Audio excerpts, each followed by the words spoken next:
शिखर तक पहुंचने के लिए भी ये जरूरी है कि राष्ट्र अपने सांस्कृतिक उत्कर्ष को छुए, अपनी पहचान के साथ गौरव से सर उठा करके खड़ा हो जाए। केदारनाथ, बद्रीनाथ तीर्थ क्षेत्र में विकास के नए अध्याय लिखे जा रहे हैं।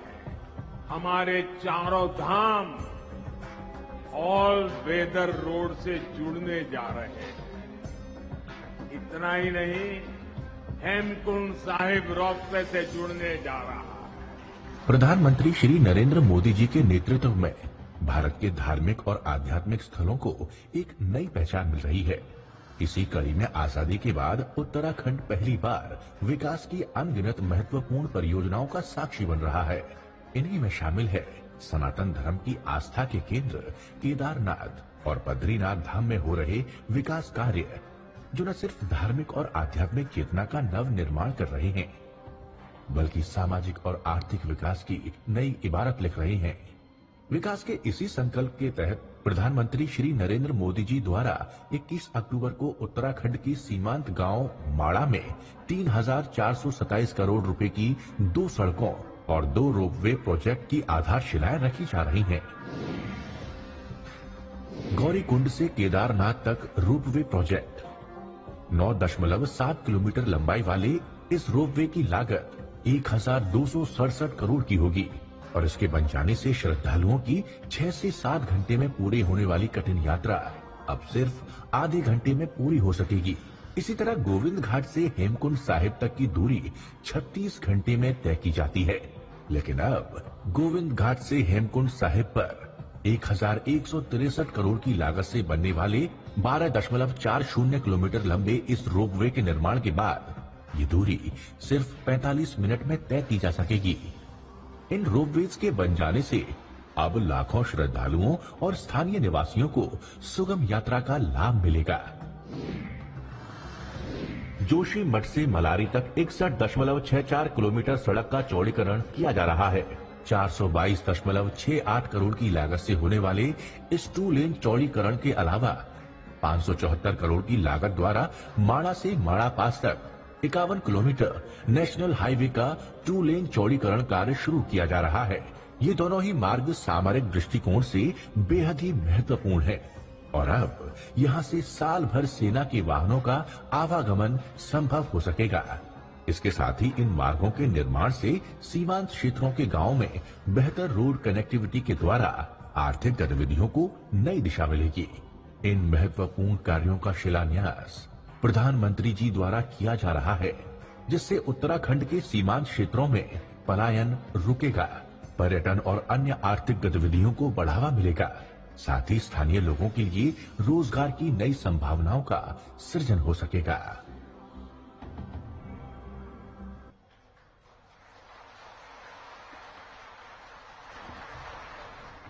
ये भागीरथ परियोजनाएं उत्तराखंड के विकास में निश्चित रूप से मील का पत्थर साबित होंगी।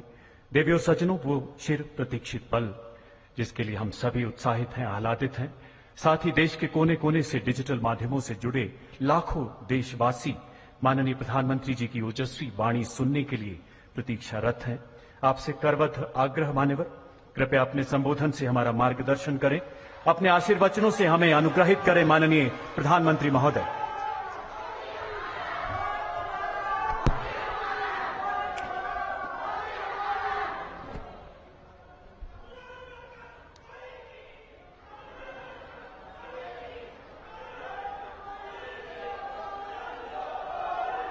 जय बद्री विशाल, जय बद्री विशाल, जय बद्री विशाल, जय बाबा केदार, जय बाबा केदार, जय बाबा केदार। उत्तराखंड के गवर्नर गुरमीत सिंह जी, यहां के लोकप्रिय मृदुभाषी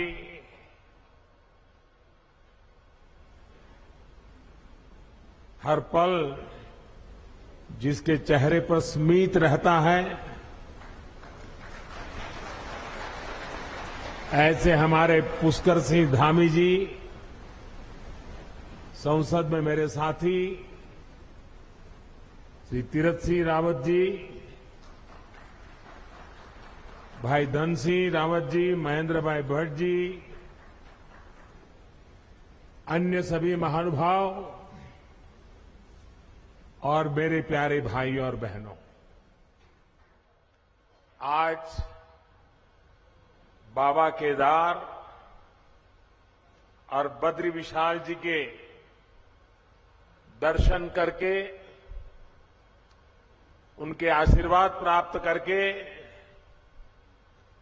जीवन धन्य हो गया, मन प्रसन्न हो गया और ये पल मेरे लिए चिरंजीव हो गए।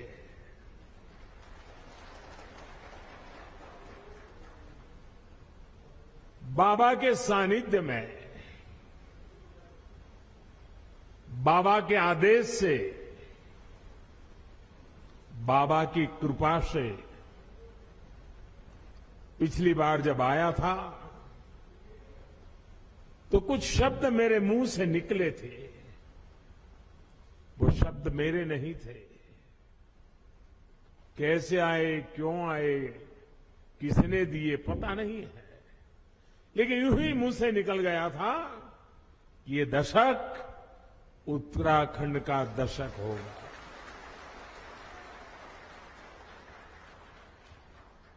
और मुझे पक्का विश्वास है इन शब्दों पर बाबा के, बद्री विशाल के, मां गंगा के निरंतर आशीर्वाद की शक्ति बने रहेगी, ये मेरा अंतर्मन कहता है। ये मेरा सौभाग्य है आज मैं आपके बीच इन नई परियोजनाओं के साथ फिर उसी संकल्प को दोहराने आया हूं। और मेरा सौभाग्य है कि आज मुझे आप सभी के दर्शन करने का मौका मिला है।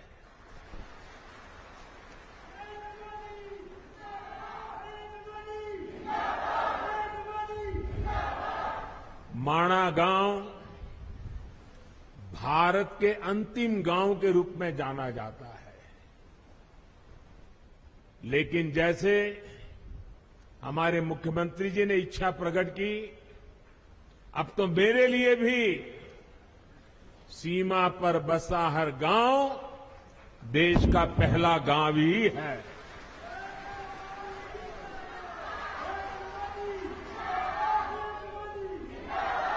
सीमा पर बसे आप जैसे सभी मेरे साथी देश के सशक्त प्रहरी है। और मैं आज माणा गांव को पुरानी यादें ताजा करना चाहता हूं। शायद कुछ पुराने लोग हो, उनको याद हो, मैं कोई मुख्यमंत्री बन गया, प्रधानमंत्री बन गया, इसलिए सीमा के इस पहले प्रहरी गांव को याद कर रहा हूं, ऐसा नहीं है। आज से 25 साल पहले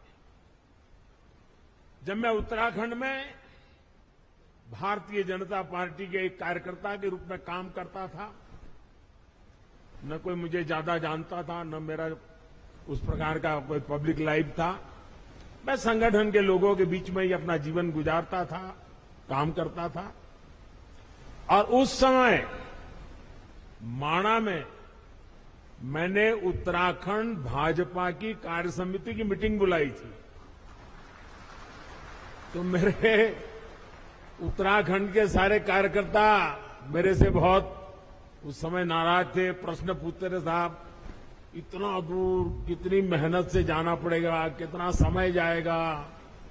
मैंने कहा, भाई जिस दिन उत्तराखंड बीजेपी के दिल में माणा का महत्व पक्का हो जाएगा ना, उत्तराखंड की जनता के दिल में भाजपा के लिए महत्व बन जाएगा।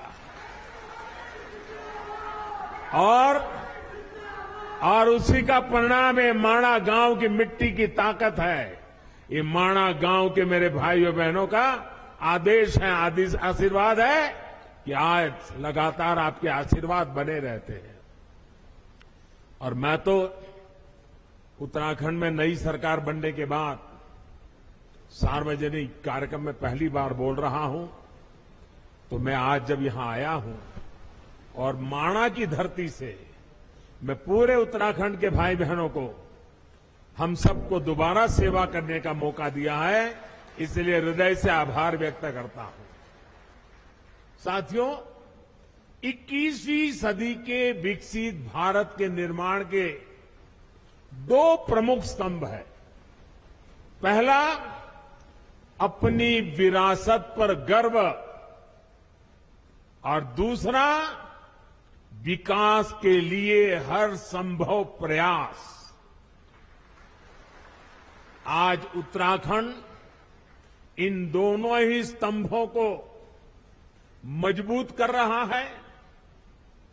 आज सुबह मैंने बाबा केदार की और बाद में बद्रीनाथ विशाल के चरणों में जाके प्रार्थना की, और साथ साथ, क्योंकि परमात्मा ने मुझे जो काम दिया है वो भी मुझे करना होता है, और मेरे लिए तो देश के 130 करोड़ की जनता वो भी परमात्मा का रूप है, और इसलिए मैंने विकास कार्यों की भी समीक्षा की।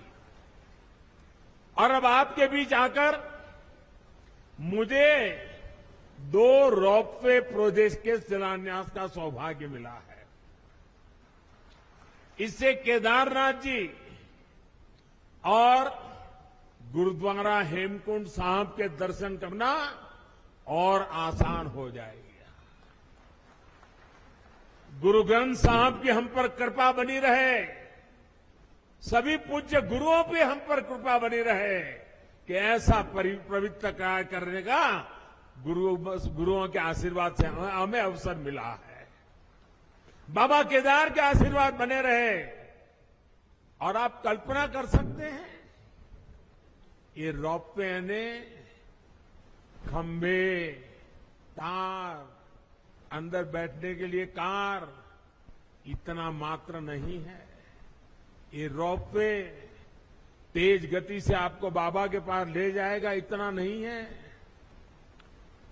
इसके होने से, इस पे काम करने वाले लोगों से आप कल्पना नहीं कर सकते हैं मेरे देश के 130 करोड़ देशवासियों के आशीर्वाद उन पर बरसने वाले हैं। हेमकुंड साहब पे दुनिया भर में गुरु ग्रंथ साहब की पवित्र पूजा करने वाले जितने भी मेरे भाई बहन हैं, आज हमें आशीर्वाद बरसाते होंगे कि आज हेमकुंड साहब तक का ये रोपवे बन रहा है। आप कल्पना नहीं कर सकते इसकी ताकत क्या है।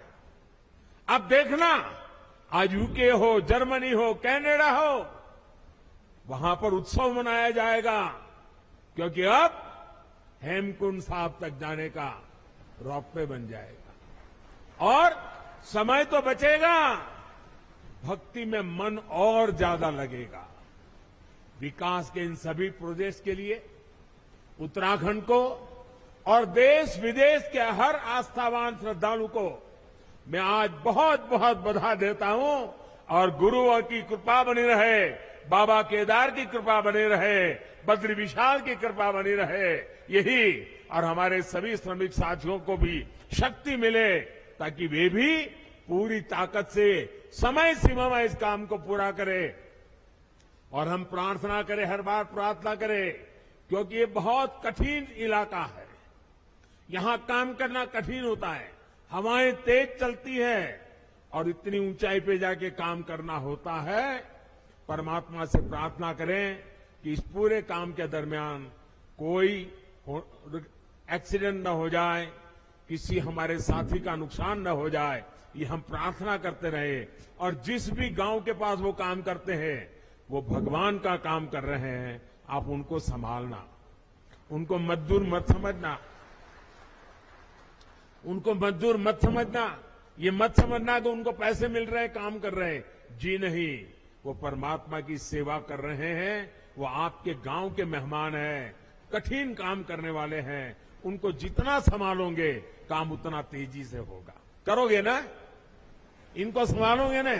अपने संतानों की तरह संभालोगे, अपने भाई बहन की तरह संभालोगे। साथियों, आज मैं बाबा केदार के धाम में गया था, तो वहां जो श्रमिक भाई बहन काम करते थे उनसे भी मुझे बातचीत करने का मौका मिला। जो इंजीनियर लोग हैं उनके भी साथ बात करने का मौका मिला। मुझे इतना अच्छा लगा। और वो कह रहे थे कि हम कोई रोड का या इमारत का काम नहीं कर रहे हैं, हम तो बाबा के पूजा कर रहे हैं, बाबा की पूजा कर रहे हैं, और ये हमारा पूजा करने का तरीका है। साथियों, देश की आजादी के 75 साल पूरे होने पर मैंने लाल किले से एक आह्वान किया है। ये आह्वान है गुलामी की मानसिकता से पूरी तरह मुक्ति का। आजादी के इतने वर्षों के बाद आखिरकार मुझे ये क्यों कहना पड़ा? क्या जरूरत पड़ी ये कहने की? ऐसा इसलिए क्योंकि हमारे देश को गुलामी की मानसिकता ने ऐसा जकड़ा हुआ है कि प्रगति का हर कार्य कुछ लोगों को अपराध की तरह लगता है। या तो गुलामी के तराजू से प्रगति के काम को तोला जाता है। इसलिए लंबे समय तक हमारे यहां अपने आस्था स्थलों के विकास को लेकर एक नफरत का भाव रहा। विदेशों में वहां की संस्कृति से जुड़े स्थानों की ये लोग तारीफ करते करते नहीं थकते, लेकिन भारत में इस प्रकार के काम को हेय दृष्टि से देखा जाता था। इसकी वजह एक ही थी, अपनी संस्कृति को लेकर हीन भावना, अपने आस्था स्थलों पर अविश्वास, अपनी विरासत से विद्वेष। और ये हमारे समाज में आज बड़ा हो ऐसा नहीं है। आजादी के बाद सोमनाथ मंदिर के निर्माण के समय क्या हुआ था वो हम सब जानते हैं। इसके बाद राम मंदिर के निर्माण के समय इतिहास से भी हम भली भांति परिचित हैं। गुलामी की ऐसी मानसिकता ने हमारे पूजनीय पवित्र आस्था स्थलों को जर्जर स्थिति में ला दिया था। सैकड़ों वर्षों से मौसम की मार सहते आ रहे पत्थर, मंदिर स्थल, पूजा स्थल के जाने के मार्ग, वहां पर पानी की व्यवस्था और उसकी तबाही, सब कुछ तबाह होकर के रख दिया गया था। आप याद करिए साथियों, दशकों तक हमारे आध्यात्मिक केंद्रों की स्थिति ऐसी रही, वहां की यात्रा जीवन की सबसे कठिन यात्रा बन जाती थी। जिसके प्रति कोटि कोटि लोगों की श्रद्धा हो, हजारों साल से श्रद्धा हो, जीवन का एक सपना हो कि उस धाम में जाकर के मत्था टेक के आएंगे, लेकिन सरकारें ऐसी रही कि अपने ही नागरिकों को वहां तक जाने की सुविधा करने का उनको जरूरी नहीं लगा। पता नहीं कौन सी गुलामी की मानसिकता ने उनको जकड़ के रखा था। यह अन्याय था कि नहीं था भाइयों? यह अन्याय था कि नहीं था? ये जवाब आपका नहीं है, ये जवाब 130 करोड़ देशवासियों का है। और आपके इन सवालों का जवाब देने के लिए ईश्वर ने मुझे ये काम दिया है।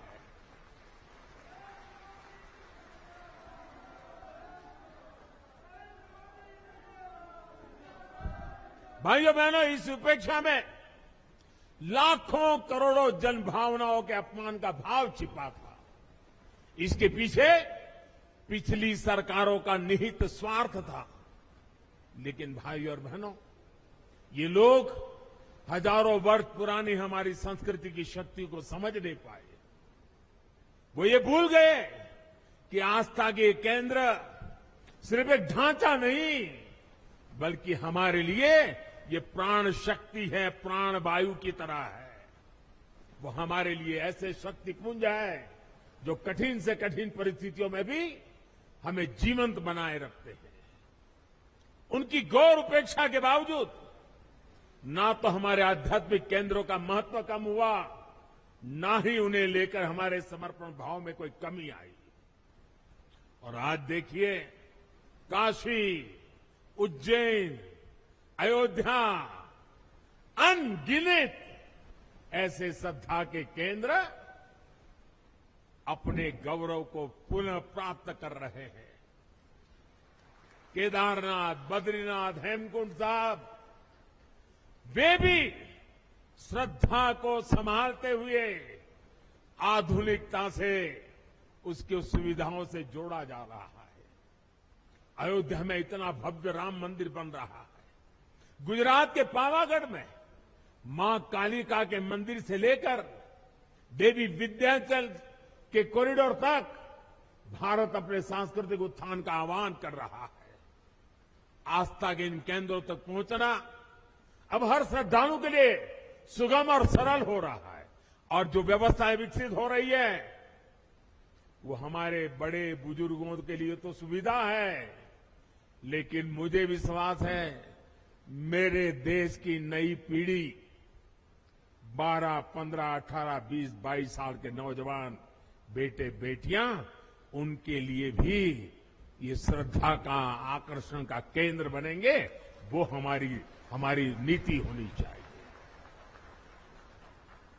अब हमारे दिव्यांग साथी भी इन स्थानों पर जाकर दर्शन कर रहे हैं।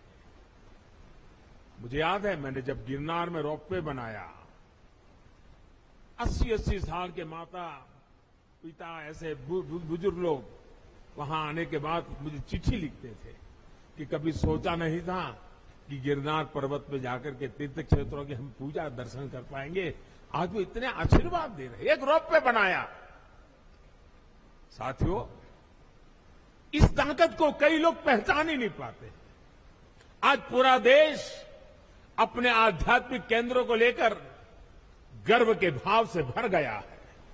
उत्तराखंड की ये देवभूमि स्वयं इस परिवर्तन की साक्षी बन रही है। डबल इंजन की सरकार बनने से पहले केदारनाथ में एक सीजन में ज्यादा से ज्यादा 5 लाख श्रद्धालु आया करते थे। अब इस सीजन में ये संख्या मुझे बता रहे हैं 45 लाख। अब देखिए साथियों, आस्था और आध्यात्म के स्थलों के इस पुनर्निर्माण का एक और पक्ष है जिसकी उतनी चर्चा नहीं हो पाती है। ये पक्ष है पहाड़ के लोगों की ईज ऑफ लिविंग का, पहाड़ के युवाओं को रोजगार का। जब पहाड़ पर रेल, रोड और रोप पे पहुंचते हैं तो अपने साथ रोजगार लेकर के आते हैं। जब पहाड़ पर रेल और रोड और रोप पे पहुंचते हैं तो ये पहाड़ का जीवन भी जानदार, शानदार और अधिक आसान बना देते हैं। ये सुविधाएं पहाड़ पर टूरिज्म भी बढ़ाती हैं, ट्रांसपोर्टेशन भी आसान करती है। अब तो हमारी सरकार ड्रोन को भी पहाड़ों पर सामान के ट्रांसपोर्ट का प्रमुख साधन बनाने पर काम कर रही है। क्योंकि आजकल ड्रोन आते हैं 20 किलो, 25 किलो, 50 किलो तक सामान उठा करके तेज गति से दूसरी जगह पे उतार देते हैं। हम उसको लाना चाहते हैं क्योंकि आपके यहां जो फल सब्जी पैदा होती है वो ताजा ताजा बड़े शहरों में पहुंचे ताकि आपको ज्यादा कमाई हो। और मैं आज हिंदुस्तान के सीमा पर देश की रक्षा कर रहे गांववासियों के बीच आया हूं। तब अभी मैं आप जो हमारी माताएं बहनें, सेल्फ हेल्प ग्रुप की बहनें जो उत्पादन पैदा करती है, जो